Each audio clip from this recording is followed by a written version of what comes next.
Good morning. Just want to make sure we're on. I hope we are.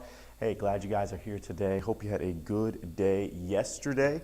Anybody, anything exciting happening yesterday? I don't know if you did or not, but hopefully it was good. And we're going to jump in today. Oh, today's an exciting day. I like to call today Quizmas Eve, as tomorrow you get to take your quiz. So I know you are anxiously awaiting to take a quiz, but you have to wait one more day. And I know it's killing you to have to wait just a little bit longer, but tomorrow will be your first quiz.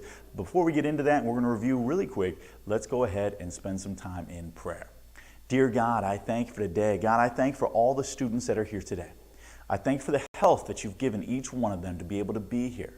I thank you just for the ability that they're able to be here.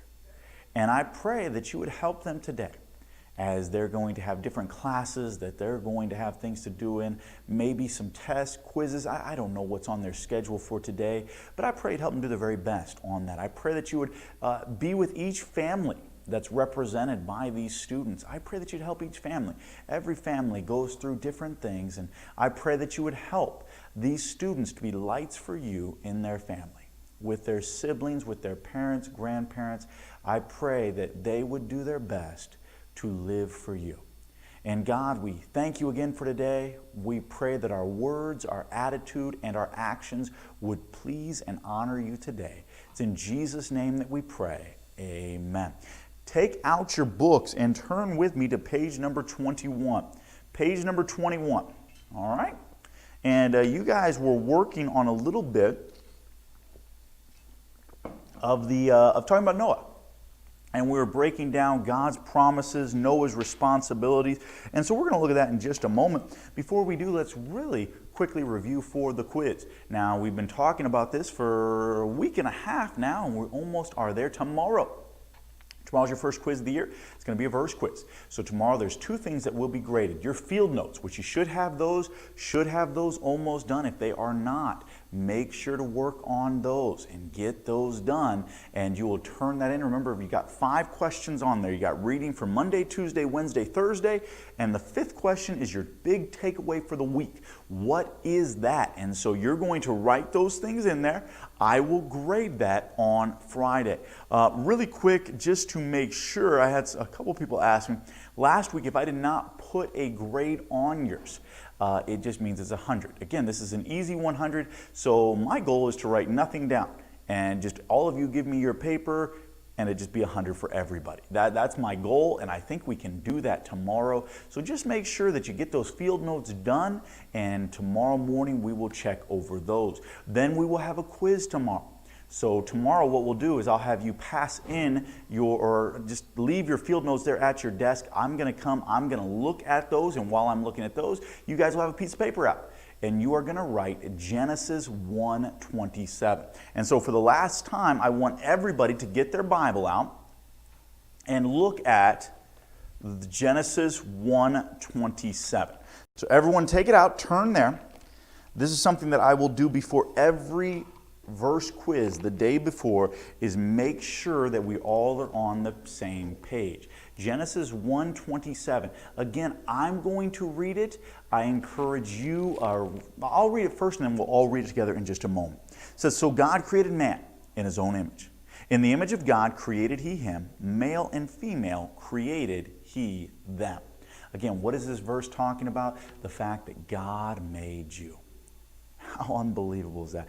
And God makes no mistakes. And so as God created you, and God makes no mistakes, he has a plan for your life. Genesis 1:27 is a very powerful verse when we fully understand the meaning behind that verse. But Genesis 1:27, so God created man in his own image. Image of God created he him, male and female created he them. Everybody's there. I want you, whether you are here on campus, they're at your house, I want you to read this together with me. So Genesis 1:27, everybody reading it out loud with me. So God created man in his own image. In the image of God created he him. Male and female created he them. Tomorrow, That'll be the first thing you're writing down, first verse quiz. So make sure that you study that. I believe I've already recommended, but there's a great app called Verses. I'm going to recommend this throughout this time because I know for some of you, memorizing verses, just memorization can be something hard. Let me say this. Do not think, some people, I've had them tell me, I just can't memorize. And I understand that some of us struggle with memorization, but don't ever say, I just can't memorize. Let me give you an example. Some of you are very much into sports. And you know what? Maybe it's baseball. Anybody a Dodger fan?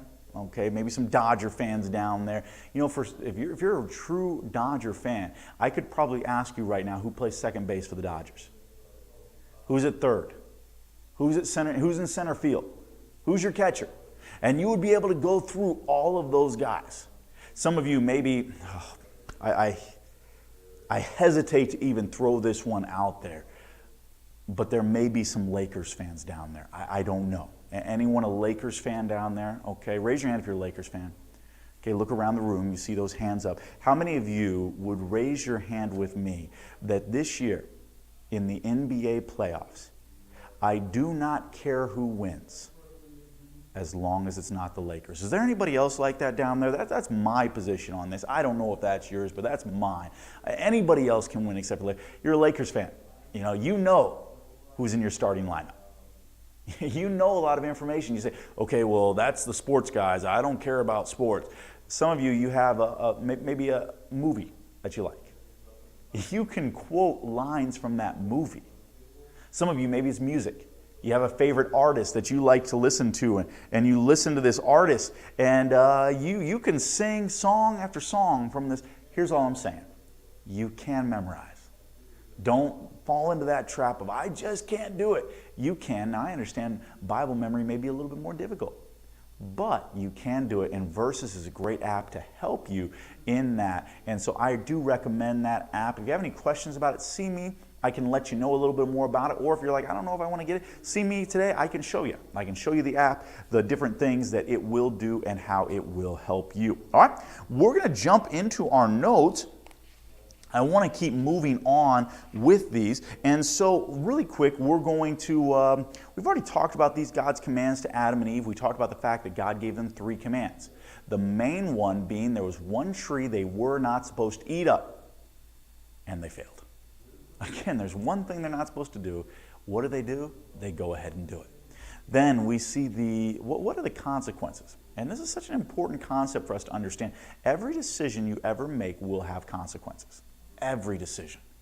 We've got to understand that, because again, so many times we don't think about the consequences of the decisions we make.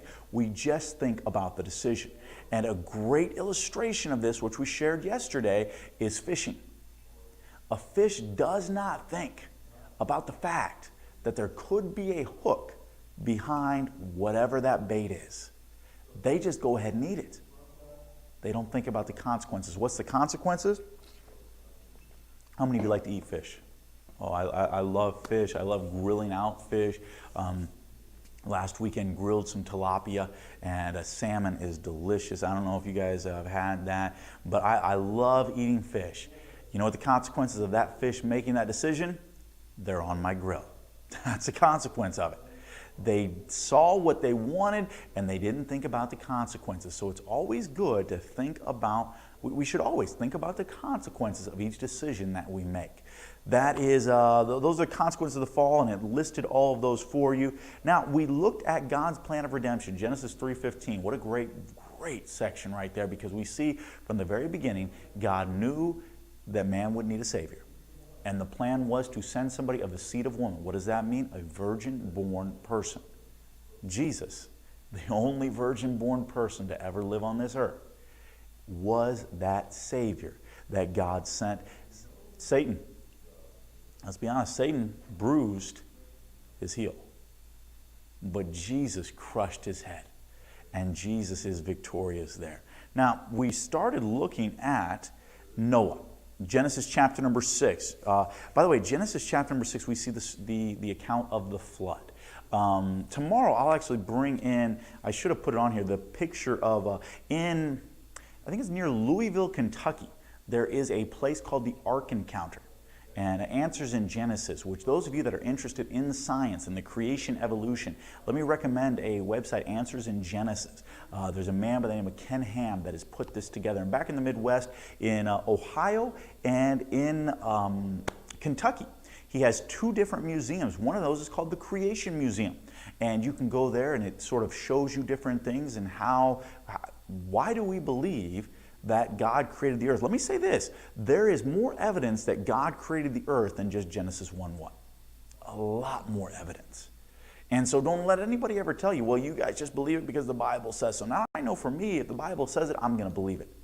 But for creation, there's a lot of evidence. And that's a little bit that goes on in the Creation Museum. Then he has something called the Ark Encounter, where he has actually had built a replica of what the ark might have looked like. And the reason how he was able to do this, if you read Genesis chapter number 6, God gave Noah specific instructions on how he wanted him to build the ark. And so that's how he was able to construct this. And you can go through those, see the rooms, all of that. It really is an amazing thing. And let me say this.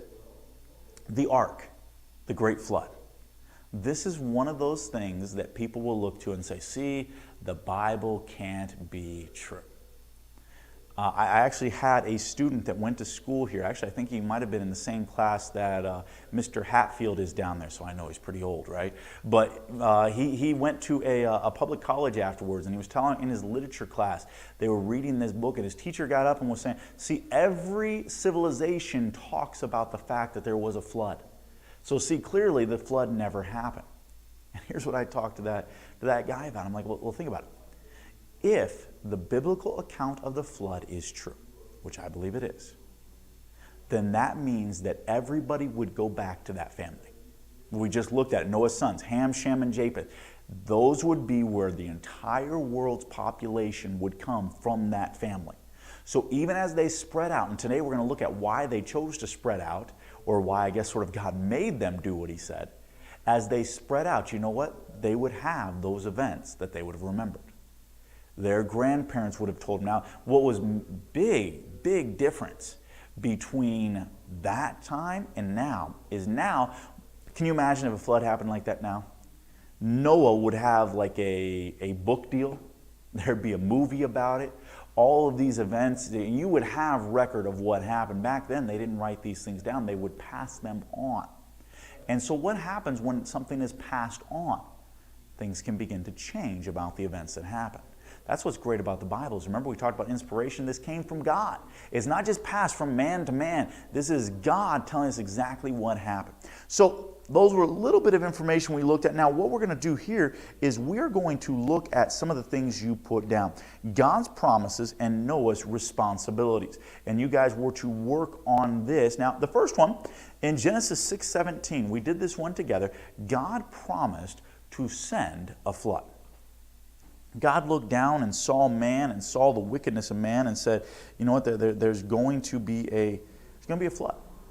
And that's exactly what happened. He did give Noah a responsibility though. Noah, there's going to be a flood. I want you to build an ark. And so Noah went, built this ark to the specifications. Now, a lot of things going on during this time. Some of the things are people lived a lot longer. And there's a lot of different ideas on why this is. Some people believe more there was like a greenhouse effect. God had created it. Death had not spread as quickly. And there's a lot of different ideas, but for whatever reason, people lived a lot longer before the flood than after the flood. And you can see that just from the genealogies. And so when we look at Noah here, Noah is going to spend 100 years building this ark. It's a long time. But Noah builds this ark, a huge ark. What does God promise him? He said, build an ark. God promised to spare Noah's family. Okay, Noah, you build this ark. Your family goes in the ark. Everybody that's in the ark will be alive. I mean, I'm sure sometimes we don't think about what it must have been like to be in that ark, but I'm sure there would be some times that they might have felt a little bit scared. That rain's coming. They're starting to, I'm sure they would be very fearful. But God said, you do this, everyone's going to survive. He said to gather animals on the ark. Does that mean Noah had to go out there? I remember as a kid, I don't remember what it was. It was some type of like cartoon type thing. You ever seen those cartoons about Bible events? And they had Noah going out and like playing like a little flute and all the animals sort of following along. I don't think that's how it happened. I think the Bible teaches that he built the ark, God brought the animals to him. Now, let's just look at this really quick, and we're not going to break this down entirely, but say, how could all of these animals fit in the ark? First off, the size of the ark is massive. Second, think about this. Let's take a large animal. Let's take an elephant. Okay, an elephant's a rather large animal. Now, for God to preserve them, he needed a male and female onto that boat. But he did not have to take an adult male and female on that boat. Adult male and female would have been massive. But how many of you have ever been to like the zoo? I remember going to San Diego Zoo and they had like the little baby elephant, right? They could have brought one that's a little bit smaller, and that would have done the same thing. So again, God can do anything. So clearly this could have, well, it did happen, but there's many ways that we can look at it happening. Then we see another promise God made, and this is after the flood. God promised to never to curse the earth or destroy all creatures again. God has promised that he will not send a worldwide flood again. Now, does that mean there will never be a flood again? Well, of course not.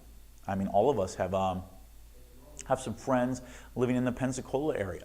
And actually a guy that's going to be here with us and do our revival services in just a few weeks, Ben Shetler.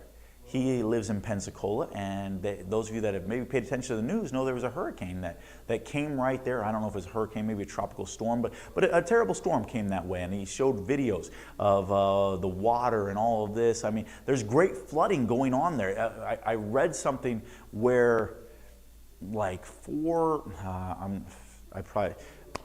I'm going to say it wrong, so don't hold me to this. It was either 4 months or 4 years of rain came down in like 40 minutes. I mean, it just came down in a hurry there. So there is great flooding throughout that area. So there's definitely going to be floods again. But not a flood like what we saw here where the entire world is covered. And all the creatures that are not on that boat die. Well, let me say this. All the creatures that aren't on that boat, that cannot be in water. That's another thing. Think about it. God didn't have to worry about the sharks getting into the ark. They would be fine. And so we see some of that. Now, that was the promise. Do make sure you're writing these in. They should be up there on the board, so make sure you're writing them in there. Then we see the next one, chapter number 9. God promised to make man caretaker of the earth. Make man caretaker of the earth. What he wanted them to do was to multiply and fill the earth. That was their job. They were supposed to multiply and fill the earth. So to make man caretaker of the earth and to multiply and fill the earth. Those were God's promises, man's responsibilities. And again, this is going on all throughout. All of this is coming just from this chapter number 9 there. Now, chapter number 9, verse number 9, we see the next promise was never to send another worldwide flood. Never to send another worldwide flood. And again, we already have sort of talked about that. Their job was not to eat bloody meat. You say, well, why does that matter? Well, here's why it matters, especially back then. Germs would spread through meat. And God wanted to protect his people. In fact, we're going to talk about the book of Leviticus. There's a lot of dietary laws there. What does that mean? A lot of laws that involve what they ate. You say, well, why do that? Here's why. Because again, God's trying to protect his people. Same reason we have rules, right? Your parents have rules. Let me tell you a rule I had growing up that I didn't like. Okay, I grew up in Indiana, so it's a little bit different than the culture out here as far as safety and different things like that. And so I would just go out with my friends and we'd go ride our bikes different places. We'd go over to different people's houses. It wasn't like, today, probably for most of you, I would assume if you're going to go somewhere, you got to let your parents know, let them know where you're, and that's a good thing. But my parents had one rule. When the street lights came on, I needed to be home. I needed to be home when it got dark. Now, why did my parents have that rule? Because for a few things. Number one, they knew that people weren't going to see some kid out there riding their bike. It was going to be much harder to see when it was dark. Number two, they knew, hey, it's not quite as safe to be outside when it's dark. So that was their rule. They wanted me home. Now, they set up a rule for me. Why did they set it up? For my safety. When we see God setting up these laws, they're set up to protect people. And then the last one we looked at right here, to set a rainbow in the sky to remind men of his promise. Every time you see that rainbow, it is reminding us of the promise that God would never send a worldwide flood again. That was a promise that God gave. And then Noah's responsibility was not to kill people. Not to kill people. Now, here's what we're going to do. I don't want you working on this yet. We're going to do a few more things with notes, but we're going to look at the Tower of Babel. Now, in your book, you see where that's at, number 4. Imagine that you are a radio news reporter during the time recorded in Genesis 11, 1 through 9. On a separate sheet of paper, write a news story about the day God confused the languages at Babel. Add some details by using a Bible dictionary, encyclopedia, or commentary. Create some other details using your imagination. Remember, a good news story tells who, what, when, where, and how. Here's what I'm going to do. This is going to be the start of many of you in your journey. Maybe you'll be a journalist someday, and this will be the start of this. So I'm going to do 5 more minutes of notes, and then I'm going to let you work on this. Tomorrow, what I'm going to have you do is turn this into me. So you're going to read Genesis chapter 11, the first 9 verses. That shouldn't take you very long. And then you're going to give an account what happens at the Tower of Babel. And again, this isn't just, this is what happened. I want you to pretend that you are a news person. Or that, here's how we'll do it. We'll pretend, you guys have all watched the news before, that, I'm here in the studio and we send it out to Randy Hatfield. Give us a report of what happened. And that's what I want you to sort of write. I want you to have fun with this. I want you to have fun with it. Use some creativity, but I want you to stick to the story. Don't just add everything to it, right? I do want, well, I guess that is what some journalists do too, I guess. I don't know. But I do want you to stick to the events that happened there.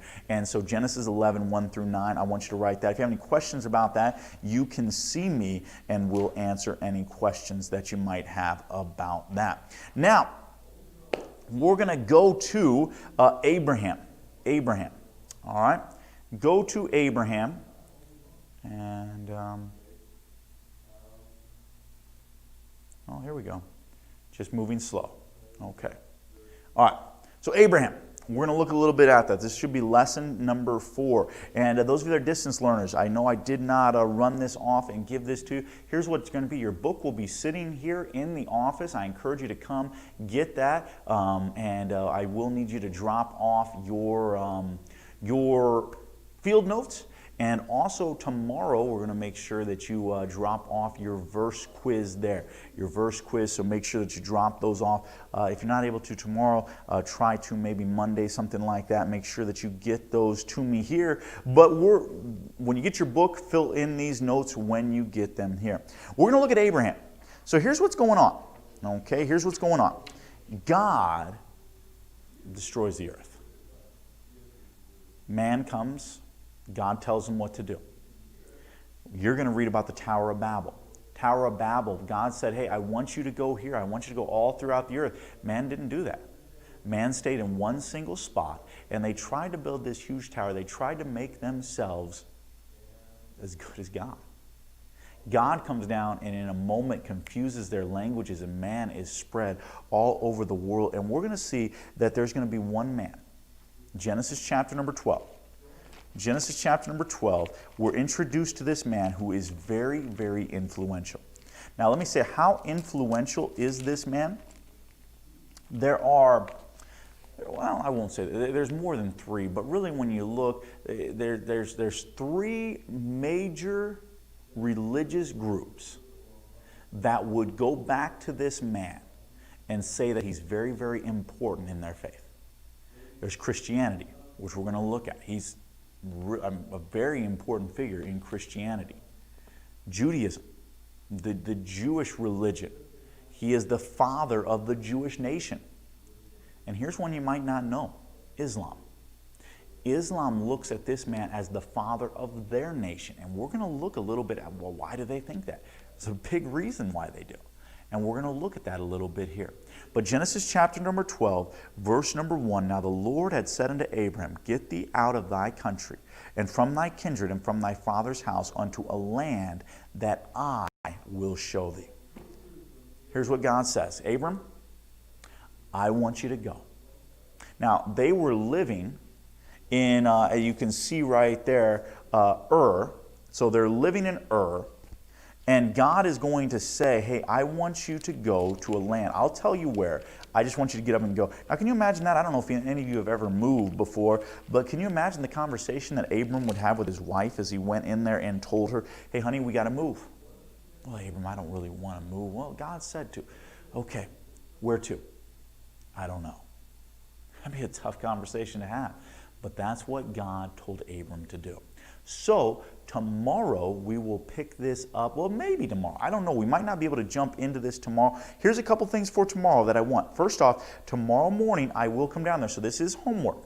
Tomorrow morning I will come down there. I do want you to have written out that event. All right, Genesis chapter number 11. So tomorrow, here's what I'm going to do tomorrow. I'll be down there for the quiz, all of that. Then I'm going to come back up here. I'm going to read what you wrote. You're like, oh, no. I'm not going to say who it was. Okay, so you don't have to stress about that. But I do want you to be creative. Have fun with this. I hope this is a fun project for you. But I'm going to read that, and that'll help us help give a little bit more of an idea of the Tower of Babel. We'll talk about that for a moment. And then tomorrow, this is Friday. So one of the things that I try to do on Fridays, we're going to have our quiz. Then we'll take some time. If you have a question about the Bible, I ask you to write that down, give that to me today, and we will address that question tomorrow. But I do need to have that question written down for me. So give that to me today, or you can even give it to me tomorrow morning, whatever works for you there. But I do need that question, and we will address that tomorrow. So tomorrow is Quizmas, your first quiz of the year. What an exciting day it will be. I know that many of you will not be able to sleep tonight because of the excitement of having that first verse quiz of the year. Genesis 1:27 tomorrow. Remember 5 bonus questions, first 5 books of the Bible, which are, say them with me, Genesis, Exodus, Leviticus, Numbers, Deuteronomy. That'll help give you 10 extra credit points. Tomorrow, it's possible for you to 110 on that quiz, and I hope that you do. We'll see you in just a moment. What I want you to do the rest of this class period, read there. It's on page number 21. Read Genesis 11, 1 through 9, and start working on that journalistic report that I'm going to read to the class tomorrow. And if you have any questions on it, let me know in a little bit. All right, we'll see you in a little bit.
Well, good morning, everybody. Hope you had a good evening and hope you had a good first hour in Bible class. Let's start the hour with a word of prayer, and then we'll get into this a little bit today. Father, thank you. I'm sorry, just taking a deep breath, but thank you for everything you do for us. Thank you for the guidance. Hour to hour, may we rely upon you for that strength. Give you the glory for everything we do. In that precious name, amen. Okay, we're going to finish this lesson, okay, lesson 5, and that'll probably be all we do today, because I want to make sure that hopefully we can go into activity 1B and talk a little bit more about that assignment. It's a little tough, but let's get into this. We are talking about, at this point, this is the last note that you had yesterday, multiple use materials. And again, just a little bit of review there. They are materials that are used to enrich the soil, okay? We talked about compost heaps. We talked about fertilizer a little bit. And now here, recycling. This is a big thing nowadays to recycle water bottles, because water bottles can be remanufactured, reused for a lot of things. A lot of things that we would have no idea that it's made out of that until they tell you this is recycled plastic. This is recycled something else, okay? Recycling is just reusing old materials, okay? Natural recycling shows God's design. The nutrients in humus originally came from the soil and eventually make their way back to the soil, okay? So, staying near the surface.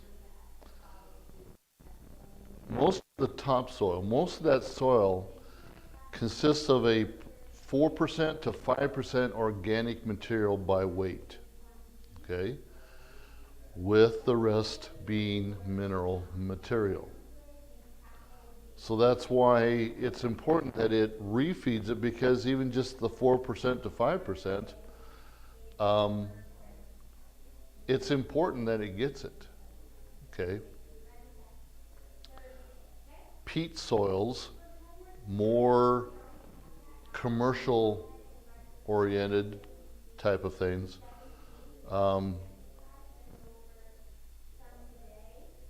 the boggy places are almost completely organic. That means that they're just being made from slowly decomposing grass and moss. Okay? Sometimes, especially in Colorado, it worked this way when we were there, that when you mow the grass, it was good to just let the grass fly out the edge of the mower, because then it would eventually decay and it would become a natural fertilizer for the grass. Trouble is, sometimes it didn't decompose fast enough, and so then you had to go out and rake it. So it was easier to just put the bag on and catch all the grass and then, add fertilizer that way. But the grass blades that came out of the mower became that natural fertilizer, basically like peat moss, peat soil. You can go to the store and you can buy peat moss, you can buy the peat fertilizer and apply it. It just has a little bit better of a nutrient base than some do. This is all part of that layer of earth that is at the top section of it. And as you can see on this diagram, the topsoil is that brown layer at the top of the left, of the left picture. The humus on the right picture is that dark area at the very top. On the one on the right, it's a very thin line right at the top. The topsoil on the picture on the right is again that brown area where you can see all the roots coming down into the soil. That's the top part of the soil. It's basically just a 5 to 15 centimeters or about 2 to 6 inches deep. Okay, that's how thick. That's how much is in there. So when you put the humus layer on there and then it starts decaying, it doesn't have to decay a whole lot to get in there. Okay, or it doesn't have far to decay, I should say, to get into the topsoil where your roots are going to mainly take hold. Okay?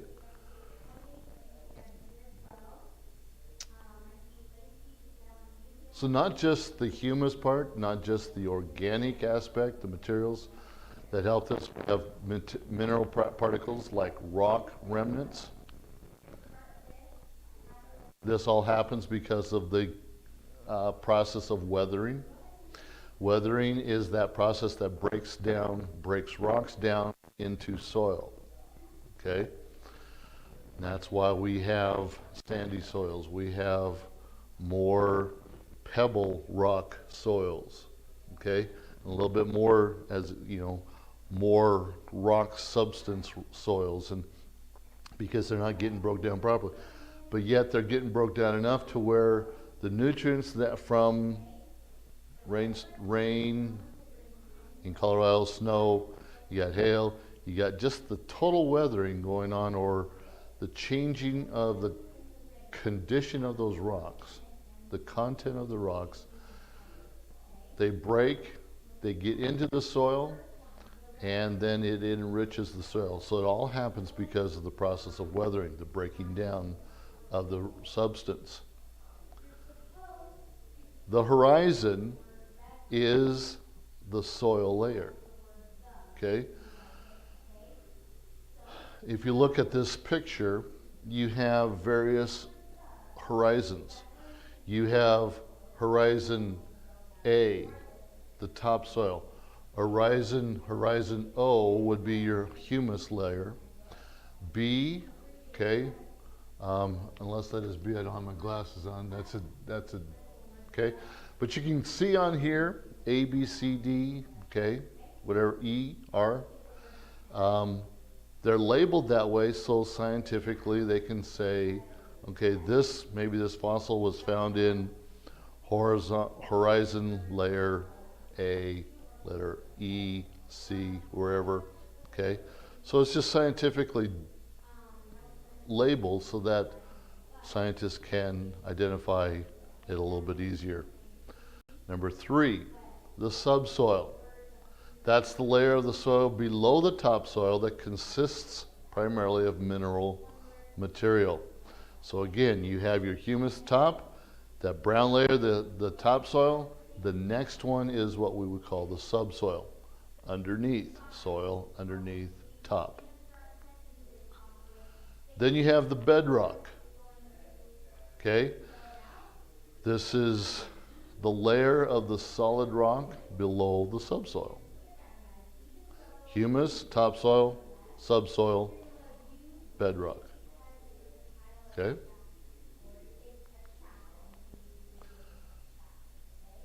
Okay, now, so that's basically the layers of the earth, okay, that we would classify them under. Okay, let's take that closer looks as essential definitions, okay?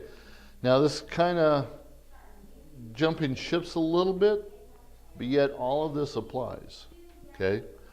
Life starts with the atom, okay? Well, you say, well, it's the soil, or the cell, excuse me. Cell is the smallest unit living thing. Yeah, but if you go deeper into it, you get your atoms. This is the most basic unit of matter. All matter has atoms. The molecules, taking it a step later, are the atoms that are linked together in groups. Okay? So you have a single atom, then you have a group of atoms, it's a molecule. The molecules next would create a mass, the amount of matter in the object. So the amount of mass means that there's going to be more molecules in that section or in that area of matter. So because you have more molecules getting together, it's going to create your weight, the measurement of the pull of gravity on an object. Okay?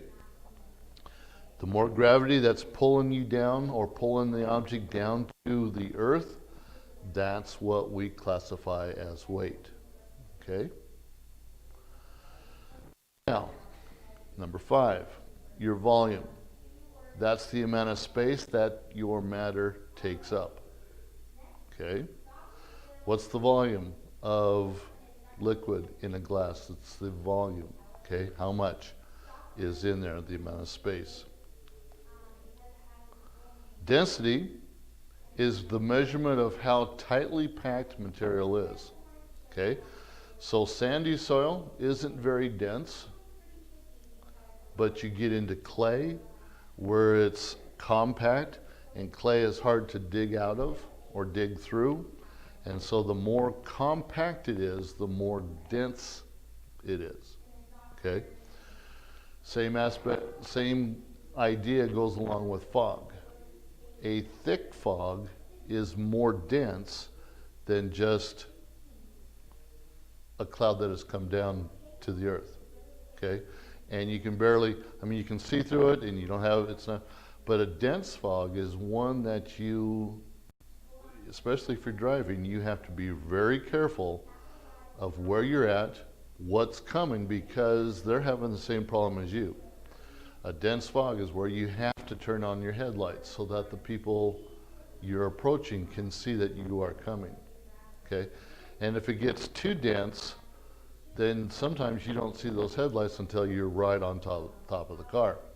And then at that point, it's probably not safe to be on the road. Okay? So density, the thickness of something, of the space that it's doing, the tightly packed material. Okay, so here's the end of this lesson, pages 12 to 16. Okay, now let's go back because I think, let me look at my, okay, so finish lesson 5. Well, I know why I didn't put it as homework because I wanted you to kind of do this in class. Okay, activity 1B. So if you take out your activity books, this is going to be, I'm going to see how well you do, okay? We're going to see how I grade this too once you get it done. But I want to see what you can come up with. Now, this is talking about affirming the antecedent, denying the consequence. Remember the if-then situation. The if part is the antecedent. If this happens, then the consequent, then that's going to happen. If and then. Okay? So, put your brain to work here. Okay? Don't sit back and say, man, I can't do this. I can't even figure this out. Ask God to give you some thoughts. And you know what? He will. He'll help you through it. Okay? But here it is. It says choose a hypothetical proposition. A hypothetical, one that isn't necessarily true, one that you think might be a possibility. Okay? I can't give you answers. I don't want to give you answers to this because I want you to think about it.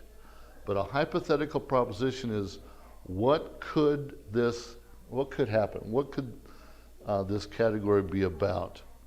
In the blanks below, write the proposition. Okay? Let's go back into your notes a little bit. A proposition is a statement of fact. Okay? So what could be, for example, here's the example in your notes. I hear thunder, and so if there is thunder, then there is a thunderstorm nearby. The if and then. The antecedent and the consequent. They're both examples of propositions, a statement of fact. Now, let's go through the directions a little bit further.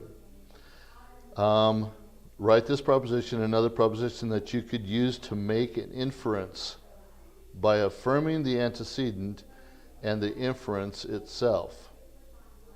On the blanks of this sheet, repeat this process to make an inference by denying the consequence with the same hypothetical proposition. In the boxes provided, draw illustrations of your proposition and inferences, similar to page 8 of your textbook. So go back to page 8. That's going to help you a little bit more also, and do it. Now, a hypothetical proposition is, like I said, your if-then statement. The antecedent's the if, the consequent is the then. Then you have the affirming of the antecedent just a little bit below this is on page 5 of your notes if you want to look at those. Affirming the antecedent is when we know that the antecedent is true, then the possibility to the consequent is also true. Okay? So if you're saying, like it said, if there's thunder, then there's going to be a thunderstorm. Okay? The if is true because you heard it, therefore the consequent has to be true. That's affirming, proving that the antecedent is true. The other part is the denying. When we know the consequent is false, the antecedent must also be false. I don't hear thunder. Okay? Or I hear thunder, but I don't see thunderclouds. Okay? So you may not have heard thunder.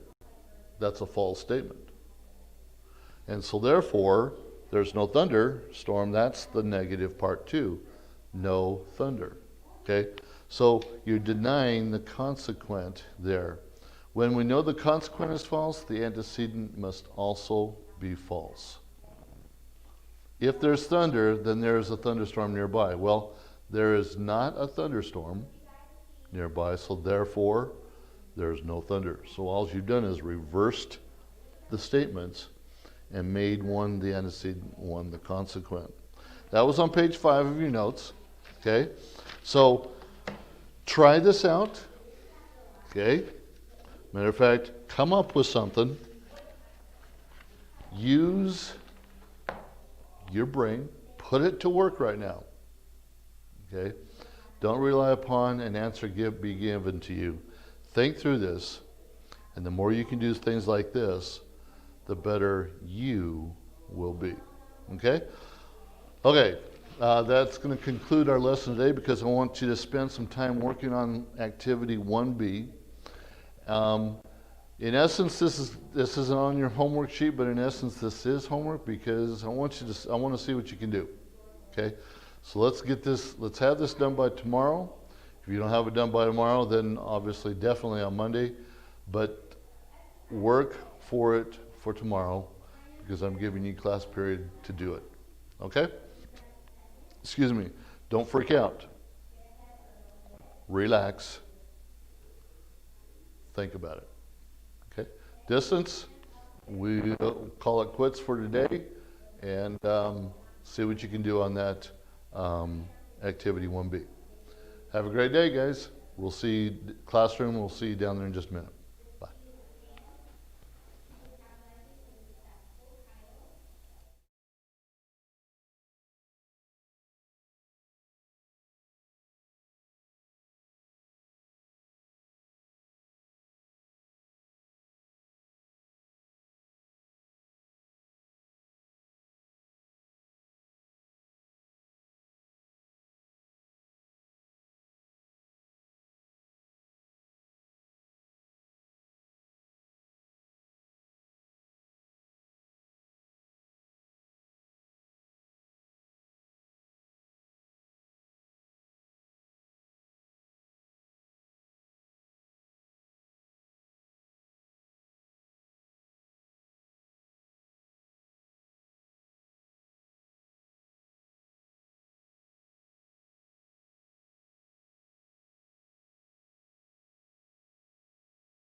right, guys, we're going to go ahead and get started with our literature. Go ahead and pull out your literature books.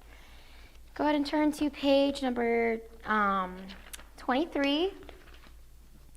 For those of you who did miss your quiz yesterday or the glimpse of the Pony Express, make sure you guys stay after this class to make it up. I'm not exactly sure. I obviously can't see you guys, but for those of you on distance learning, if you're here, can you please comment so that I know you're here?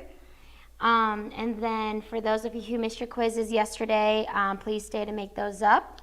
But go ahead and turn to page number 23. Yesterday we did a glimpse of the Pony Express for our quiz. A lot of you guys did very well in reading and comprehending.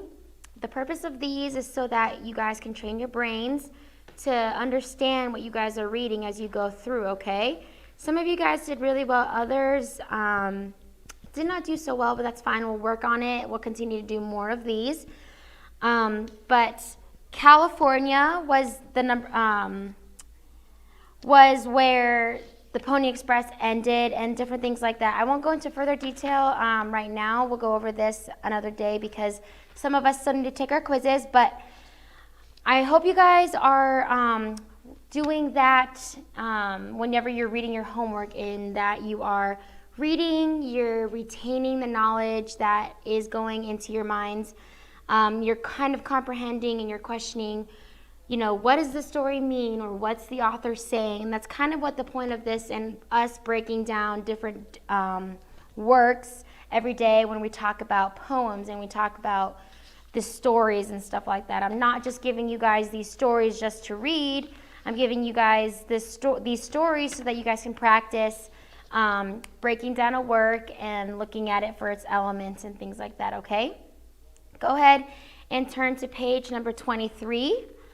Okay, we are going to be talking about the poem My Kingdom, okay? Just some stuff to know about the author. Louisa May Alcott. I don't know if you guys have ever read her famous work. It's called Little Women. Growing up, I loved that story, Little Women. They also made some movies and TV shows about it, but I did like the book a lot. So, girls, if you like reading, I do encourage you to read Little Women. Guys, if you like reading, if you want to read Little Women, I mean, that's fine too, I guess. But Little Women was basically about her, she and her sisters growing up in their house and their childhood experiences. And that's one of what she's most famous for, the work is. But she's also did several other books like Little Men, An Old-Fashioned Girl, and Work, okay? So she is our American novelist. She wrote this poem, My Kingdom, okay? If you guys look at the top, in that the little intro box, let's read it together. Sometimes the hardest battles are fought within ourselves. As Christians, we have the comfort of knowing that our Heavenly Father understands the internal struggles that we battle. This poem is a reminder that as God's children, we can always lean on Him for His guidance and help to be the best that we strive to be, okay? So this poem is kind of about the struggle between the old man and the new man, okay? And for us Christians, we know that that is a struggle on a daily basis, okay? The struggle between the old man and the new man sometimes might be impossible at times. And for those of you who don't exactly know what the difference between the old man and the new man is that in Christ, we are new creatures, and when we accept Jesus Christ as our Savior, we become a new man. We become a new person, okay? Our flesh and our old sins and our past is our old man, and we leave that behind us, and we're supposed to put on the new man, and we're supposed to live like Jesus Christ redeemed us, because He did. So that's just kind of a gist of what it is, but the struggle between living how you were before you were saved and then living how you are now, which is saved. I pray that you guys are saved. But it's making right choices. It's loving others, having the right attitude, obeying your parents, different stuff like that. It takes strength and patience that only comes from God. So our verse that we can apply to this is 1 Peter 5:7, and it's casting all your cares upon Him, for He careth for you. In this work, Louisa May Alcott, she is basically praying to the Lord and asking her and casting her worries upon the Lord. And we know that God knows and cares for each of the small details in our life, and he wants us to call on him. And this is exactly what Louisa May Alcott is praying for as she fights her daily battles in this life, okay? So if you guys read with me, the top of the poem: a little kingdom I possess, where thoughts and feelings dwell, and very hard I find the task of governing it well. For passion tempts and troubles me, a wayward will misleads, and selfishness its shadow casts on all my words and deeds. How can I learn to rule myself to be the child I should, honest and brave, nor ever tire of trying to be good? How can I keep a sunny soul to shine along life's way? How can I tune my little heart to sweetly sing all day? Dear Father, help me with the love that casteth out my fear. Teach me to lean on thee and feel that thou art very near, that no temptation is unseen, no childish grief too small, since thou, with patience infinite, doth soothe and comfort all. I do not ask for any crown, but that which all may win, nor seek to conquer any world except the one within. Be thou my guide until I find, led by a tender hand, thy happy kingdom in myself, and dare to take command. We see that in this work, she's she's saying her selfishness and her strong will leave her wondering how she could possibly succeed in making the right choice throughout every day. So that's what we see in the first paragraph in that last sentence. And selfishness, its shadow casts on all my words and deeds. We as human beings are selfish creatures, and she's questioning, how am I supposed to fight my desires every day? It gets tiring, right? In lines 9, 10, 11, 12, all the way through 16, she's asking, how can I rule myself? How am I supposed to be honest and brave and not tire of it? How am I supposed to sing all the time when it's hard to do that day in and day out? But this is when we cast all those cares and all those burdens on the Lord, and this is where in that third stanza on the first stanza on the right, which is the third stanza, we see that she is casting her care upon the Lord, and she's praying that he will help her through the day, okay? So the theme of this work is striving to be more like Christ. And make sure you guys know that you don't have to, I'm not going to ask you what the theme of each work is, but like I said, as we read these works, make sure we're applying it to our lives, okay? Alrighty, your homework tonight is to read page 24. It's just one simple poem, you guys. We can even read it together, but I want you guys to read that tonight, and then make sure you guys are maybe underlining things and seeing trying to see what you can get out of this poem, okay? So make sure you guys read page 24 tonight. Go ahead and take out your grammar books. I'm gonna switch the, go ahead and take out your grammar books. I'm gonna switch the PowerPoint real quick. We're gonna review our capitalization rules. Okay.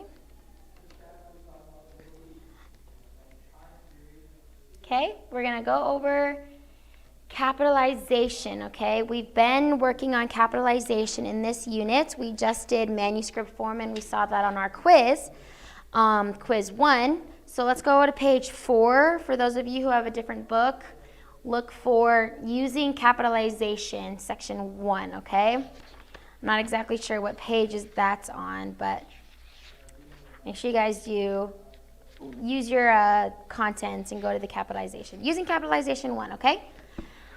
Some of the things that you will need to know: capitalize the names of particular persons, okay? Capitalize the name of particular places. Dr. Jessica Burke is a particular person. Notice that Dr.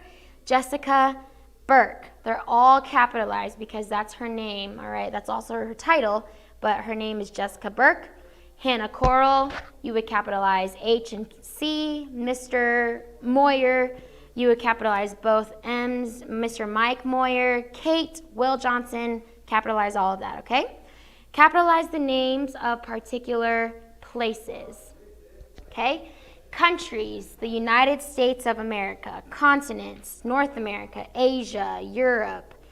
Sections of the country, you guys, make sure you guys know this. Sections of the country, which is the West, the Midwest, the South, you would capitalize those. But you would not capitalize Midwest, you would not capitalize North when you're going towards a direction, okay? So for instance, when I am gonna say Florida is in the South, I would capitalize South because it is a region or geographical location of our nation, okay, of our country. But when I'm going to say I'm going north, I would not capitalize north. I'm headed south.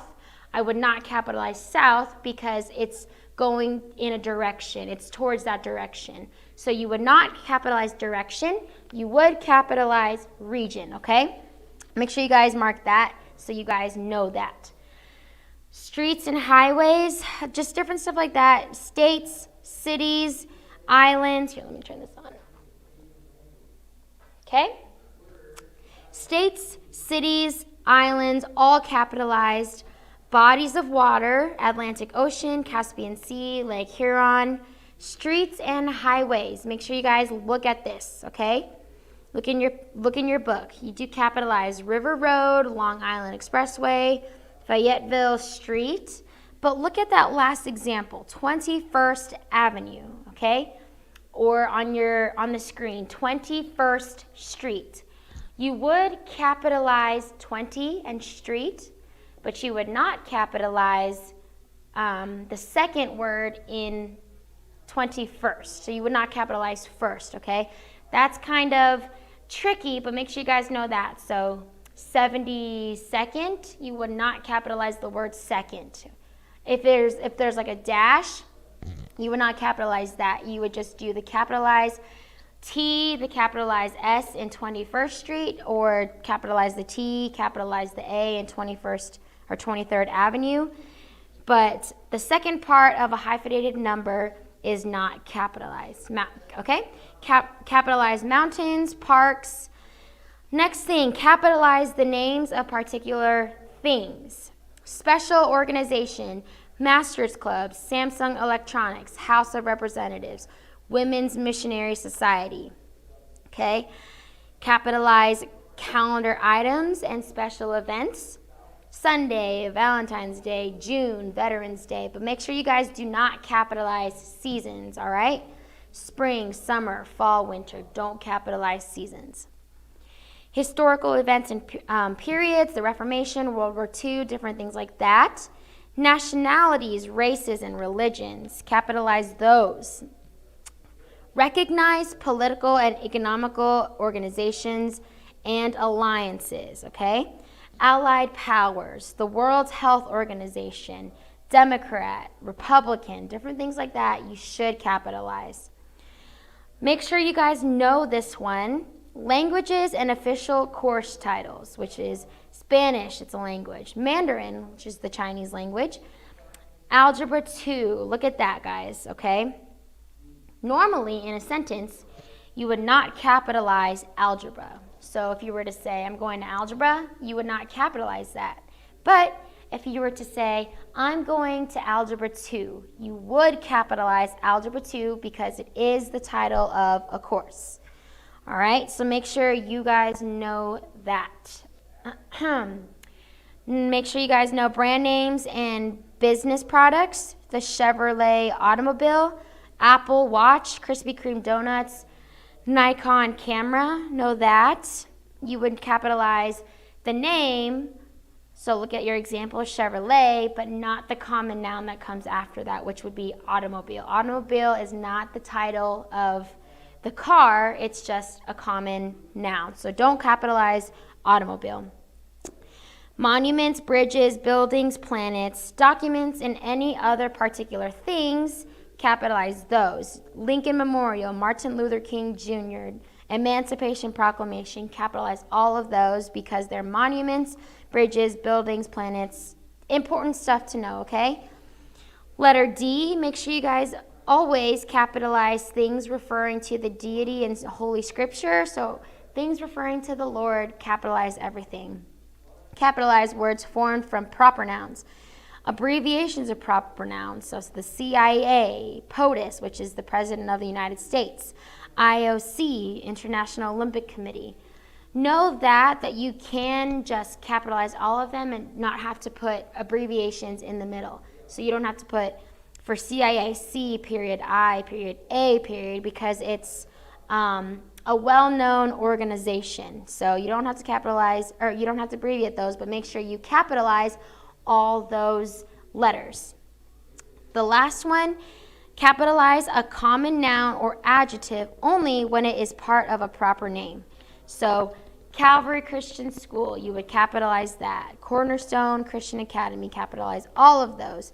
But school, academy, look at your example. Fort Sumter, and on the screen, Fort Lauderdale Mountain Avenue. Schools, you would not capitalize normally. Fort, you would not capitalize normally. Avenue, you would not capitalize normally. But when it's used in a proper name, you would capitalize that, okay? Alrighty, go to page number 9. We're going to continue on with capitalization rules. For those of you with the different books, it is using capitalization 2. So we just went over the first section of capitalization. Make sure you guys go to capitalization 2, okay? Capitalize the title of persons. Star this in your notes or your books. Capitalize titles when they are used before a person's name or as part of a name. So President Theodore Roosevelt, President Donald Trump, I would capitalize all of those. Queen Elsa, I would capitalize Queen. Mayor Paris, I would capitalize Mayor. Stuff like that, capitalize your titles. Be following a name or used alone in a sentence of a name or used alone in a place of a name are not usually capitalized unless in terms of direct address, okay? So look at your screen at the example. When they are used in a direct address, you would capitalize it. So Gavin Newsom, the governor of California. Notice how governor is not capitalized. But when you're talking to him, maybe say, good morning, governor, you would capitalize governor, or good morning, senator. That's when you would capitalize that name, but not in a particular sentence. It would not be usually capitalized unless it's in a direct address. Capitalize family relationship words when they are used before a person's name or when used alone in the place of a name. Look at your example. Uncle Bill and Aunt Kathy drove to Florida for vacation. Her mother will arrive soon. We are not capitalizing mother, but you are capitalizing uncle and aunt because it has a name after them, okay? Number 3, capitalize the title of works, okay? The Hunger Games, The Lord of the Rings, The Hiding Place, The Gift of the Magi. Look at your exception, okay? The is not capitalized before the title of magazines or newspapers. So, for example, the New York Times, you would not capitalize that. The Los Angeles Times, you would not capitalize the word the. Number 4, capitalize the first word of every sentence. We usually know that. To start off a sentence, you need a capitalized letter. Capitalize the pronoun I and the interjection O. O and I are interjections, and you would capitalize those in a sentence, okay? Number 6, capitalize the first word in every line of poetry, whether or not the word begins a sentence. Make sure you guys know that. Once to every man in the strife of truth, some great cause, God's new Messiah. Make sure you guys are capitalizing those, okay? So now that we've gone over capitalization, go over to the last, not the last page, but page, your composition section, the paragraph, okay? Page 278 in your books, okay? If you guys have a highlighter or a pen, make sure you guys highlight what I'm about to tell you. Look at developing a paragraph, okay? Supporting sentences provide explanation of the topic sentence by giving examples, telling incidents, and providing reasons. Okay, so we kind of went over what a paragraph was the other day. Look at your screen. The topic sentence, it introduces the idea of a paragraph. We said that was kind of like the head of the body, okay? So you need a topic sentence in your paragraph. Supporting sentences develop the topic of the paragraph. So supporting sentences would be like a body. You need a head, you need your body. So supporting sentences support the topic sentence, like your body supports your head, your brain, and different things like that. Supporting sentences talk about the topic. So like we said yesterday when we talked about my dog, the supporting sentence would be explaining why you love your dog or different things like that, okay? And then lastly, the summarizing sentence used to restate or emphasize the main idea of the paragraph. So that's kind of like your feet. It's the last thing that you put in a sentence. On page 278, make sure you guys know that developing the paragraph is giving examples. It's the first sentence on page 278. Make sure you guys know that. And it's also on your screen, okay? 3 ways to develop a paragraph is number 1, use examples. Number 2, tell incidents. And then number 3, provide reasons, okay? I hope you guys start that in your notes because we are going to have a quiz in capitalization and what we just went over the paragraph. We went over the paragraph yesterday and today. We're going to have a quiz tomorrow, okay? So your quiz number 2 is tomorrow, and it's using capitalization, okay? You guys can do page 12 using capitalization too for practice, okay? But make sure you guys are studying more than anything. Page 12, reviewing capitalizations, you can use that for practice on your quiz tomorrow. Go to page number 9. You need to know numbers, number 2, letter A. Capitalize the titles when they are used before a person's name as part of the name, okay? Star these in your books.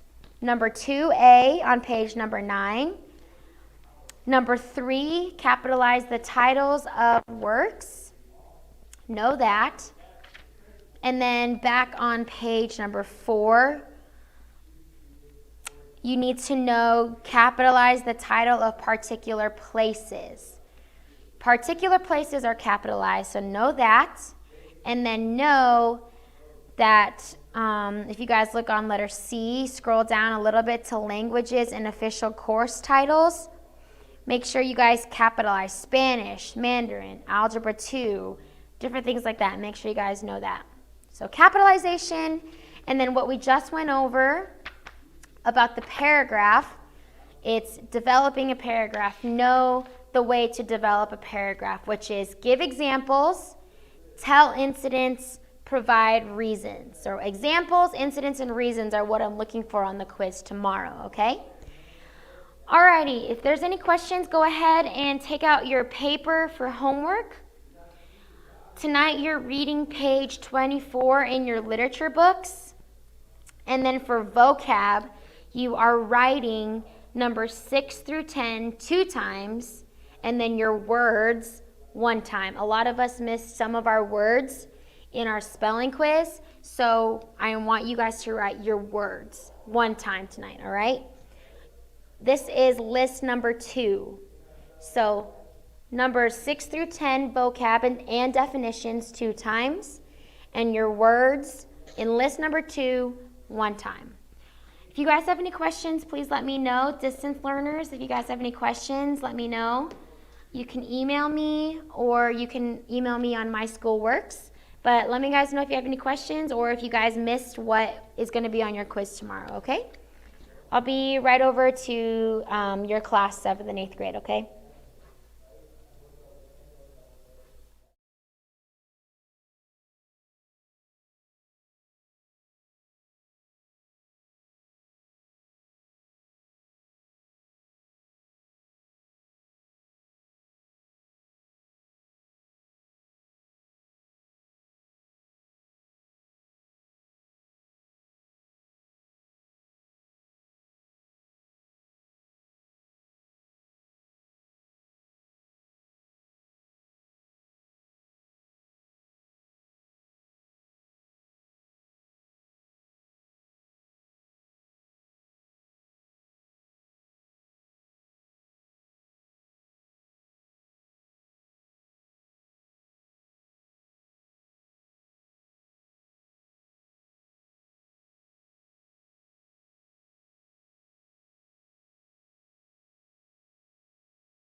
All right, there we go. Cool. Welcome to pre-algebra. We're going to get started right away with 1.4 exponents. So please open up your books to page 15. We're on page 15. We're dealing with 1.4 exponents. All right, so we've talked about prime factoring. Well, one way to simplify how we write prime factoring is by using exponents. And so let's say I have 5 times 5 times 5 times 5. Well, that can be written as 5 to the 4th. We write down how many times we would write down the number 5 in multiplication. So the base is the repeated factor, and the exponent is how many times the base repeats. For 5 to the 4th, the base is 5, and the exponent is 4. For the entire expression, including both the base and the exponent, is called a power. For example, 10 squared, 10 cubed, and 10 to the 4th are all powers of 10. The expression 5 to the 4th is read 5 to the 4th or 5 to the 4th power. Although most exponents are read the same way, the exponents 2 and 3 are read differently. For example, 11 squared is read that way, and 4 cubed is read that way. And so just kind of mentioning that, you can say 11 to the 2nd power. It's fine, we just tend not to. And the reason we stop after cubed, having special names, is because the next word after cubed would be tesseracted. No. Okay, so we just say to the 4th.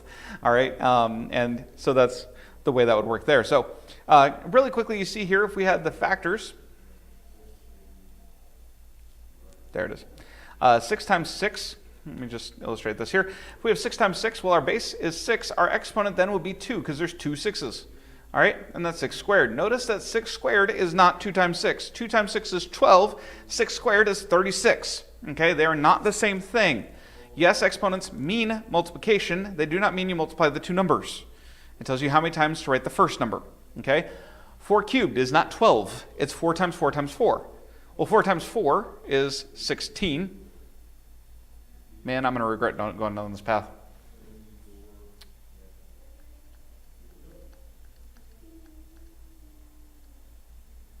There we go. And 16 times 4 is 64. Okay. Every now and then you just got to grab paper. 2 to the 5th is not 2 times 5. That would be 10. But 2 to the 5th instead is 2 times 2, which is 4, times 2, which is 8, times 2, which is 16, times 2, which is 32. Did I do that right? 4, 8, 16, 3. Yeah, that's right. 32. Okay. So that's how we write this out. And so, again, we handle that. Now, expressions can be simplified by first writing in expanded form, or we could just use PEMDAS, where exponents come before multiplication. We've talked about order of operations, yes?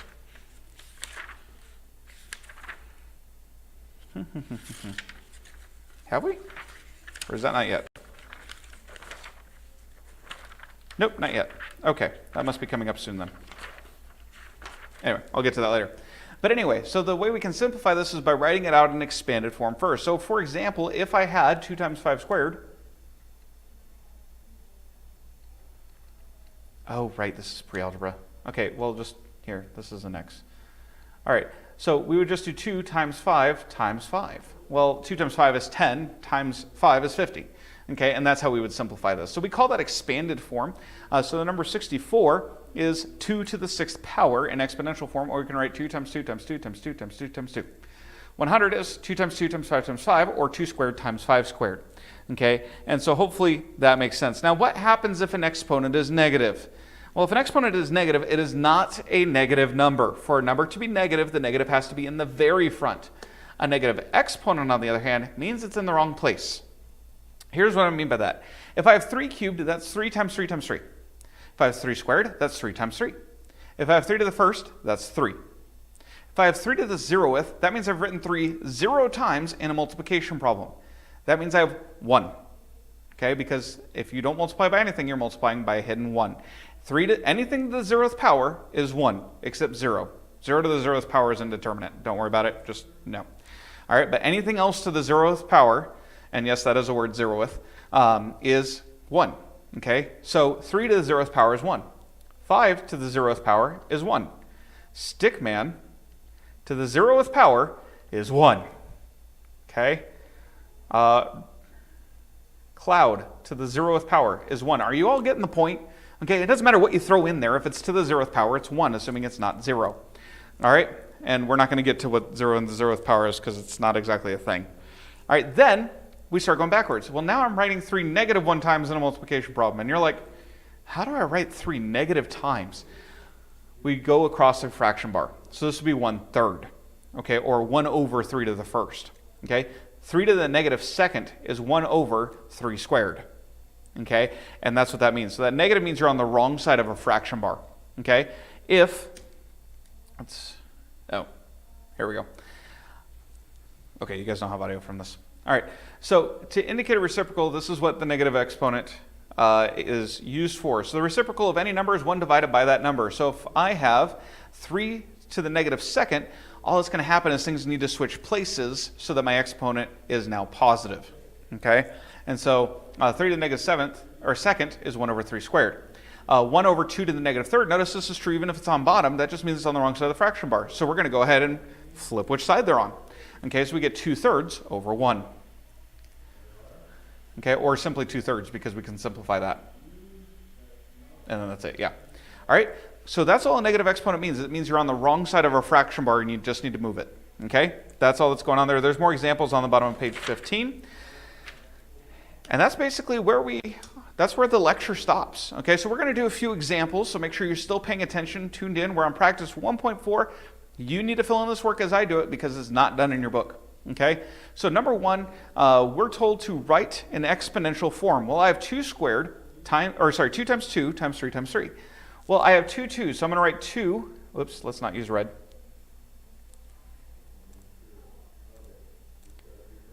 It's not exactly readable in this background. Okay, so I have the number 2 written twice times the number 3 written twice. Okay, that's how we're doing this. That's it. Then we have number 9. Okay, number 9, well, we have 3 squared times 7. And so the first thing we're going to do is we're going to write an expanded form because that's the first step. So 3 times 3 times 7. Okay, and that's actually the first step. It's in the directions. It says to expand and multiply. So 3 squared is 3 times 3, which is 9.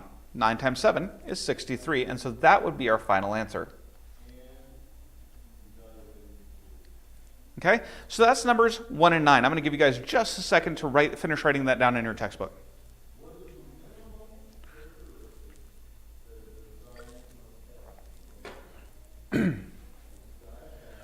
Now then, let's move on to numbers 13 and 16. Number 13, we're told to find the prime factorization of 45. From now on, anytime we're asked to find the prime factorization, you have to use exponents. And we always write them from least to greatest. So let's go ahead and take care of 45. Well, 45, I can go multiple different ways, but the first one I see is 5. Now, yes, it's divisible by 3, and you can. There's nothing wrong with that, but I see 5 first, so I'm going to use that. So 5 goes into 45 9 times. Well, now it's very obvious that I would use 3 and get 3. So now I have 5 times 3 times 3, but I'm not going to write it this way for 2 reasons. One is I need to use exponents anytime I'm a repeating factor.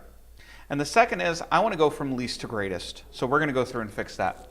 So 3 times 3 is 3 squared times 5. Notice I kept everything. I just condensed and rewrote it. Okay? This would be the answer for the prime factorization. Okay? Hopefully that makes sense. You know what? Let's do another one. Okay? Another prime factorization. I can't write on a black screen in here, can I? Okay. I'm just going to use a different color because I'm going to have to write on the screen. Why does my mouse not go all the way to the bottom of the screen? Okay. So let's say I'm finding the prime factorization of 60. Ooh, that's not really readable. Let's do together. All right, so let's say I'm finding the prime factorization of 60. Okay, so 2 will work, so I'll do 30. And then 2 will go into 30 15 times. And then 2 will go into, 2 won't go into 15. What am I talking about? 3 will go into 15. 5 times. Okay? And so, again, I'm going to write them from least to greatest. Well, they're already written that way. And so I have 2 2's. So I'm going to write 2 squared times 3 times 5, because there's only one each. We don't write to the first power. It's understood. Okay, so that was number 14 here. Okay, so that was number 14 with this answer. This top one is number 13. All right, and then we're told to express using positive exponents. So we have 2 to the negative 8th. Well, again, I'm not trying to go through and solve 2 to the 8th power. Okay, that's not what I'm asked to do. I'm just asked to rewrite this so that I don't have a negative exponent. Again, negative exponent just means I'm on the wrong side of the fraction bar. So currently, I'm on top of the fraction bar. So that means this has to come down to the bottom of the fraction bar. So I get 2 to the 8th. Once it crosses the fraction bar, the negative goes away. And then I put a 1 over it because there was no real denominator. Okay, so 1 over 2 to the 8th is the correct answer there. Moving on to number 24. We're to express using negative exponents. So I don't want a fraction here. Okay, so I want to simplify this. So I have 1 over 2/3. We're going to go ahead and write this then. And in order to get this with a negative exponent, this needs to come up to the top. So this is just going to be 2 to the negative third. Placing anything, 1 under anything doesn't change it, so I'm just going to ignore that. So 2 to the negative thirds is the correct answer there.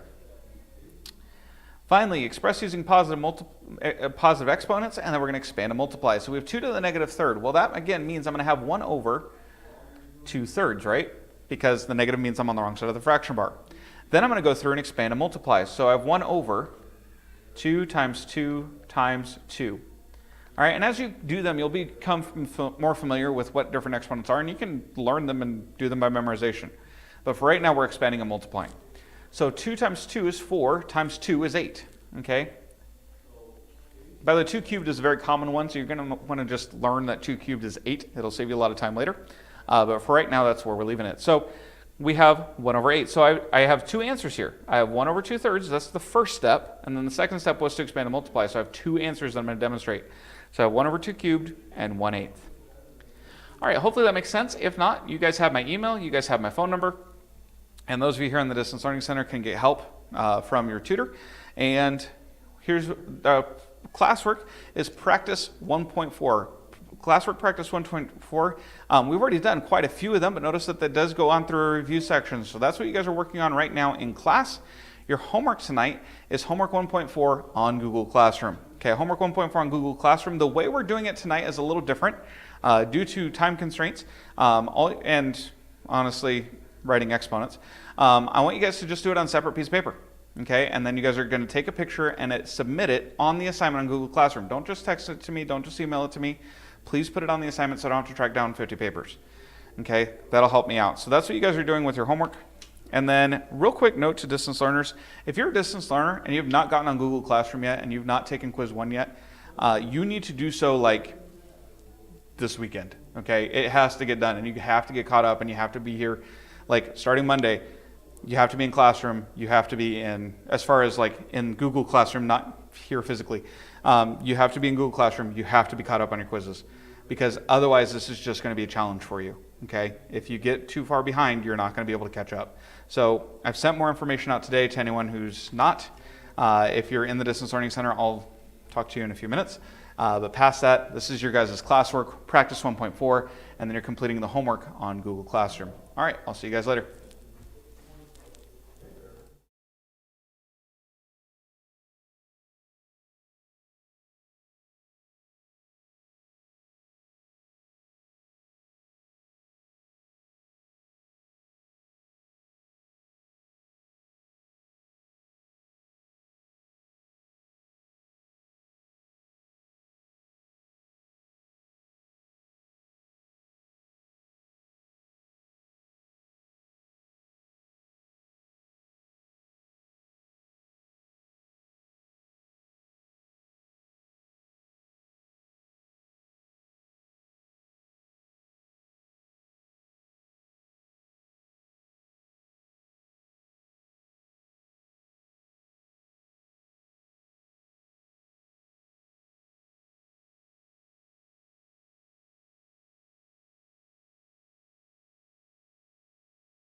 Hello. Can you hear me this time? It looks like it's moving. Sorry, I'm a couple minutes late, but we are gonna jump into it. Let me grab my book really quick. We did not have homework yesterday. It was Wednesday. I hope you had a good day off. Possibly tuned into some church. I believe there might be team Bible study. Don't quote me on that, but if there's team Bible study, it'd be great to have you guys come out, be able to be here for that. It's usually at 7 on Thursdays when they're having it. But we're going to finish up chapter 2 today. We had a few things we weren't able to get through yesterday, so we're just going to finish those up, and then we're going to probably start chapter 3. I wasn't able to get all of the notes printed out, so you're just going to have to try to follow along the best you can. I do have slides. Now, they are older slides, okay? I'm borrowing them. I just have not, being new here and everything, I just really have not had time. I apologize to have slides for you guys. I've been trying to do the notes so you guys can have those and follow along, so it's a little bit easier instead of writing every word down that's said. But I'll get those notes to you tomorrow. Distant learners, I can send those to you now, or I can send you right after class for chapter 3. But again, I'll have slides, so maybe for these first few ones, just write the whole thing down on a separate sheet of paper and then fill in the blank when you get those. But we'll begin. Again, we did not have homework last night. We're going to start today where we left off, which I believe was on note number 39. It's the last little section in chapter 2. We'll get through that and then start chapter 3. Have some homework tonight. All right, just something I've been telling all my classes, something we should do with history, and obviously we're not in government class, right? That's junior, senior class. But something we should always be thinking about, because remember, every day we're making history, right? And there's people that have been set above us, whether we agree with them or not, that rule, whether over in some way to keep organized our organization and policies and to keep our country unified. Again, whether we agree with them or not, they are above us. They're our authorities, and we're supposed to obey to the point that we can, unless they go against the Bible, and then we always go and follow God over man. But with that, we have governors and we have politicians for our state that we should be praying for, that we should be praying that God can give them wisdom. If they're not saved, that God could save them and maybe change their perspective on things, certainly in the state of California, that could possibly and definitely change their lives to have the good news and to know the gospel, but also maybe change the direction of the state of California in some areas. But just something, a food for thought for us to be thinking about. We should always be praying for those. In government class, we're actually focusing an assignment to know our officials, who they are, and so we can specifically pray for them by name. That's something we should, even as 7th and 8th graders growing up, be familiar with in a sense where we know who's in charge of where we are, and we should pray for them for wisdom, as we should pray for the president. It's not an easy job, although everyone in the world has an opinion, right? We all have different opinions. Definitely parents have opinions, but we should definitely pray for them always. That's something I hope you can think about and you can challenge you. All right, I see my volume went down. This one is a little broken. Let me try to... Can you hear me? Hello, hello, hello. It looks like it's working a little bit better. I don't know. Maybe not. Hello, hello. Looks like it's a little bit better. I don't know what's going on.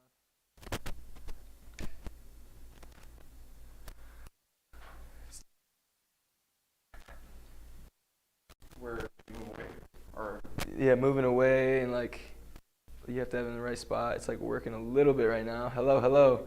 It was working, then it went out for a little bit. I think it's good now. Okay. I'll just leave it there. I'm gonna scoot as close as I can then. I don't know if that helps or not. Yeah, see, it just went down again. All right, hello. There we go. I think it's working again. Sorry, little technical difficulties. Again, this is a process, okay? It's not easy for me. It's not easy for you, but we're going to get through it together. Communication is key. Thank you for letting me know. Hopefully it works a little bit better. So let's keep on moving. Thanks for helping me out there, Mr. Moyer. And we will start the lesson. So pull out those notes from chapter 2. We're going to finish those quickly today. And we're not going to have another quiz over chapter 2, but then we're going to jump into chapter 3. And we'll probably have a test either next week or the beginning of the week after that. But we left off in number 39, right? We were talking about Hammurabi and the rise of him, how he became this great king, right? With Marduk as the chief false god, ruler of all the other gods. And he brought Mesopotamia all together, right, as king over this area. And with that, he had a rise, but then he had a fall. Different nations from the north and south and the east with the Hittites. That's not in your book, but again, in my world history, and this history kind of correlates, same time period. But the Hittites took over. They reigned over with their iron weapons, and they took over that empire for a while.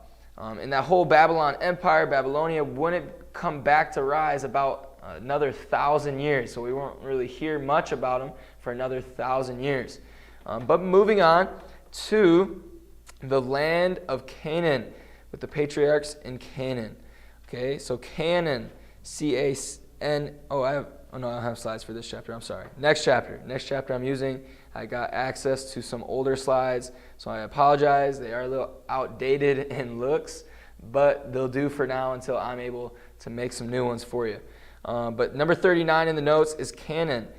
Canaan is the land which God led Abraham. It was the center of the ancient world. So at that time, considered the ancient world, remember our different sections in history, that ancient world, Canaan was the center of it. So probably lots of produce, very fruitful area being in the center. That land of Canaan was located on the western side of the Fertile Crescent, right beside the Mediterranean Sea. Okay, so it's definitely very fertile. Lots of produce, probably lots of animals, good lands. Canaan was the center of our ancient world, as we just said, though it passed the trade routes between Mesopotamia and Egypt. So it's right in that nice, sweet spot, okay? So it's always in the trade. It's popular in trade, good spot to live. You have good agriculture, so if you're farming, great for you, right? It's a really prosperous land, this land of Canaan. And God commanded Abraham to go to Canaan. Canaan's central location shows God's awareness of the importance of geography in history. From ancient times through the time of history, or through the time of Christ, and to the present day, Canaan, also known as present-day Israel or Palestine, has had a central and strategic position in the world. It has always been subject to invasion and has had a history of wars and strife. Okay, so this is a great land. Imagine somewhere very nice, beautiful, has the best crops, has the best trade, lots of people living there, lots of income coming in and going out. Somewhere where people want to be, right? And with all of that, other people want to be there. Not only do they want to be there, they want to take over and conquer that land so they can have it for themselves. So this is a precious land that God called Abraham to. Note number 40, we have Megiddo. Megiddo, or also known as, you might have heard of, Armageddon. Megiddo, a.k.a. Armageddon, will be the last battleground in history. Okay, so with this land of Canaan we talked about, it was the center, strategic position in the world, even in history back then. But in the future, it's also going to be a very important land. Throughout all time, it's important. Even Israel today, it's still considered God's people. Israel was a chosen nation from the beginning of time by God. It was a chosen nation. And it's always been subject to invasion because of that, with wars and strife. And the Bible points to this valley, again, like I just mentioned, points to the valley in Israel called Megiddo or Armageddon as the last battleground of world history. Just a nice thought. So it's a very prosperous area, time Nations began there, is prosperous, and is still prosperous, and people still want it. And Israel is still attacked, even today. Now, moving on to Israel's founding fathers. Okay, founding fathers. So Israel's founding fathers, the name or term reference to them is a patriarch. Is a patriarch, something, a founding father of something, or of this, is a patriarch. Okay, so the patriarch, or the founding fathers that lived in Canaan for over 230 years is, or you have, sorry, the last one did, but here's the three patriarchs, okay? So note number 4 or 41 is patriarchs.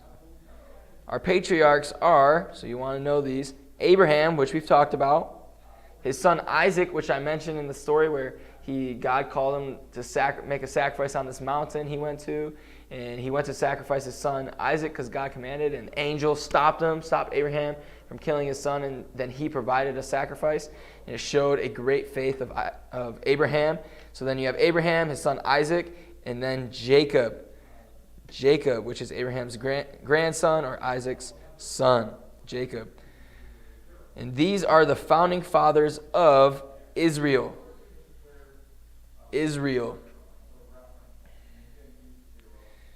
Jacob, the grandson, is the one I mentioned, lived in Canaan for a total of 230 years, or all his Abraham, Isaac, and Jacob.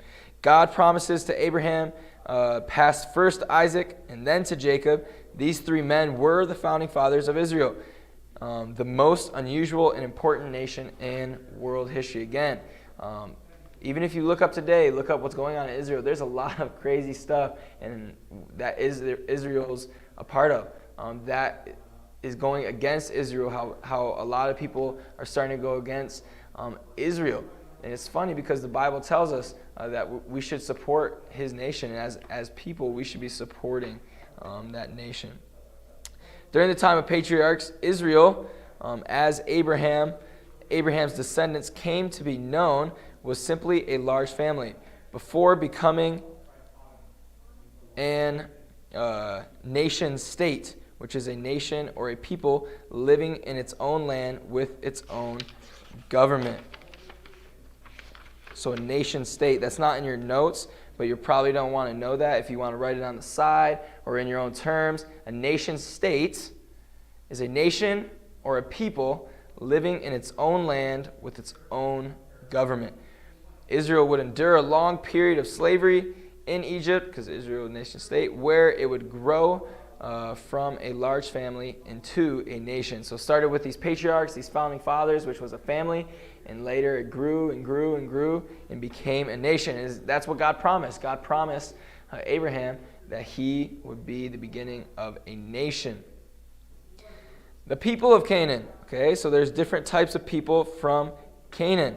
Okay, the main one, or what you call all of them, is the Canaanites. Right, the people consisting of Canaan, common sense, Canaanites. Right, people living in America, Americans. Right. So Canaanites, that's note number 42, Canaanites. Canaanites were named after a son of Ham, which was Canaan. Its inhabitants included the following. So here's the inhabitants, or people that lived, or people that were part of the Canaanites. First bullet point are the Amorites. You have the Amorites. Secondly, you have the Hittites, which I had mentioned before. The Hittites, they conquered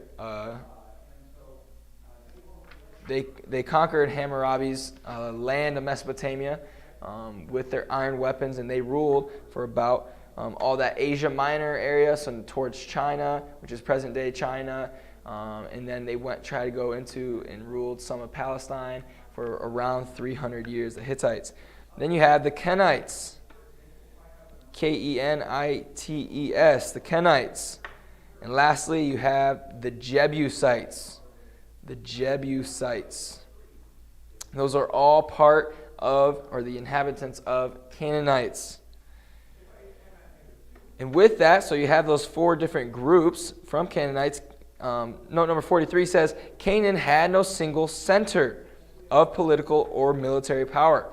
And imagining with these four main groups and Canaanites, it was split up. It was spread out. And so it had no center of political or military power. It's kind of just spread out. This also made it, for Canaan and Canaanites, this made it easier for Israel to develop a nation during the time of the patriarchs and to establish a nation state after her years in Egypt. With them being spread out like that. Note number 44. Okay, so we have all these nations of Canaanites. Once they left Egypt, right? They grew and they did their own thing. There was no center, and that kind of thing. And we're going to talk about how, or this worshiper or this false god that kind of came into play, that drew away the Canaanites from the one true God, right? From God that led them and the real God and true God that leads us today. There was a false god that came in and kind of took a lot of that attention away. It was a false god that was brought and sent and was brought the nation to a wicked time. In spite of all their diversity, the Canaanites had in common the worship of a host of false deities. These Canaanites did.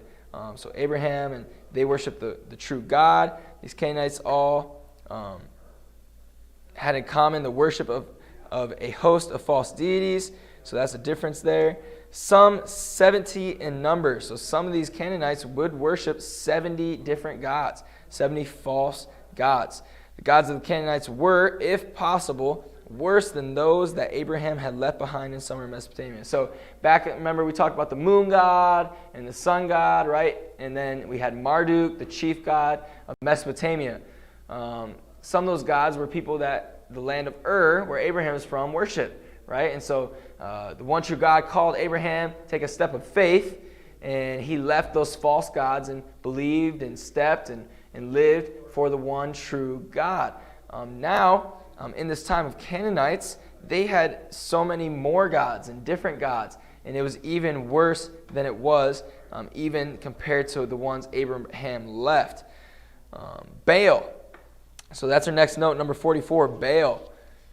Baal is the chief god of the Canaanites. So he is the top dog, false god. He was the chief, kind of like the Marduk was for Mesopotamia time. Baal is for the Canaanites. He was the one that was worshipped by a lot of them and above a lot of them. They imagined him, so Baal, they imagined him as a rider in the clouds, identifying with storms, and associated him with sex or evil or sin. The Canaanites' worship consisted of wild dances and rituals, including the sacrifice of human beings and even babies.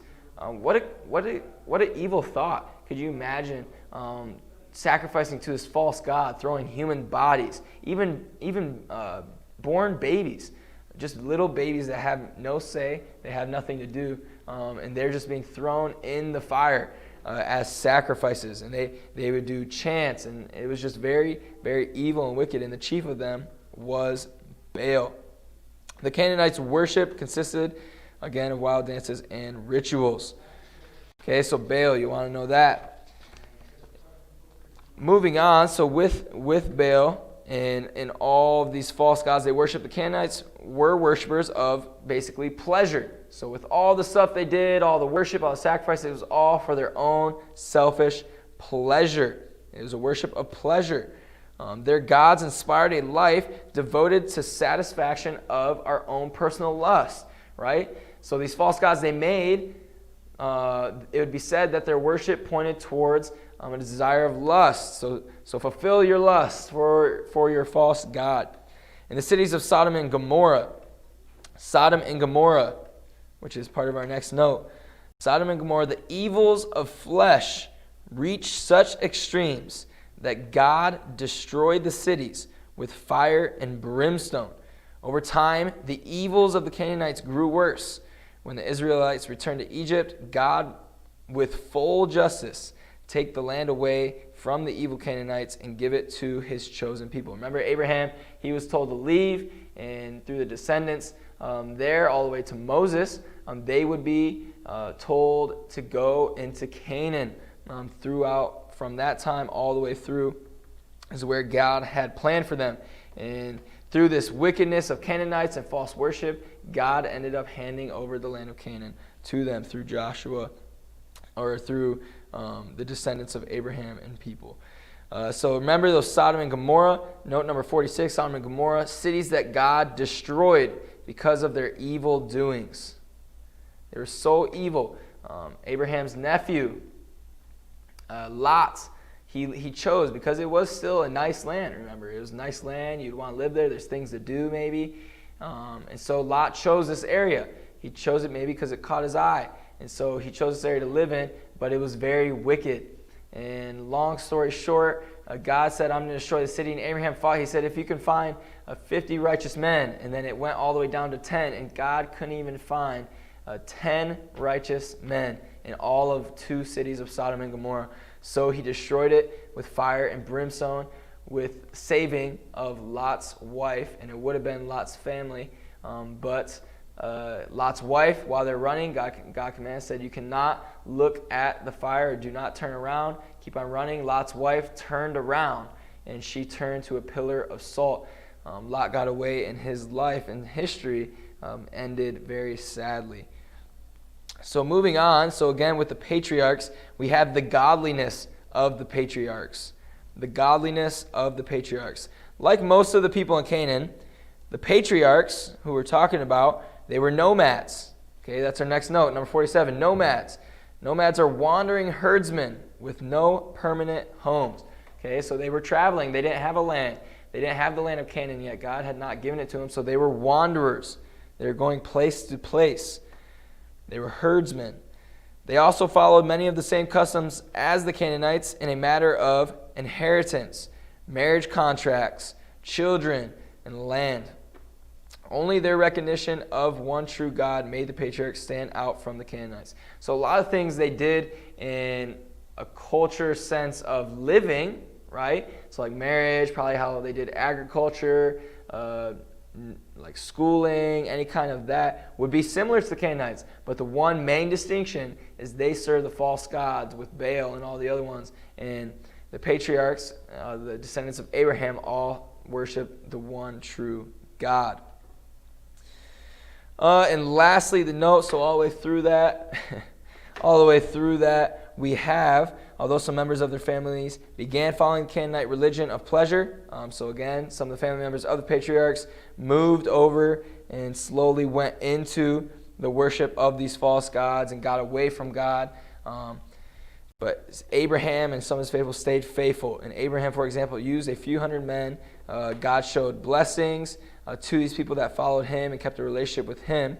And through Abraham, Abraham used a few hundred men to defeat the armies of kings from the east who had previously devastated the Canaanites in battle. Okay, so that's how strong our God is, right? Canaanites, a great nation, was taken over by people from the east. And so they ruled, and God took only a few hundred men. He allowed a few hundred men to defeat armies of kings.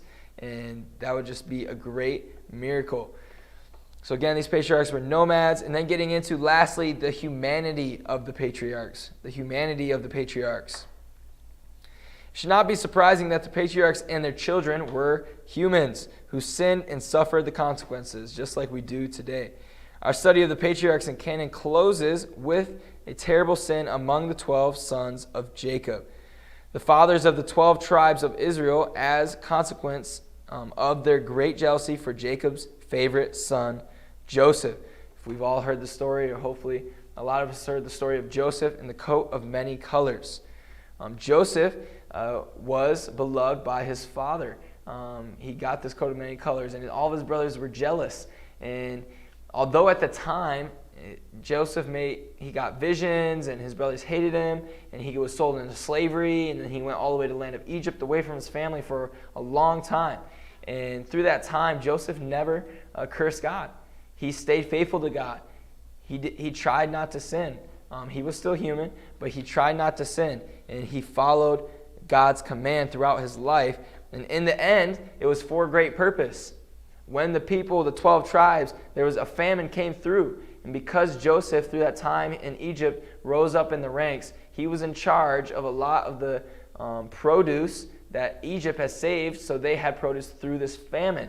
And in this famine, his brothers traveled to Egypt to get maybe food or things they needed because Egypt still had it, and so they could sell it for a high price. And Joseph recognized his brothers, and they did not recognize him at first. And so the Bible tells us through the story of Joseph how he was reunited and able to help the land, God's chosen people, by living that life that we would think of, how that's terrible. I can't believe he kept on living for God after he did all those things to him. But God was still with him, loved him, and protected him.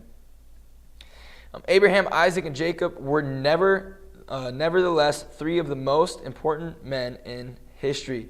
They are not remembered for superhuman perfection or for achievements such as Hammurabi's, but for their godly lives and their special legacy to mankind through Israel.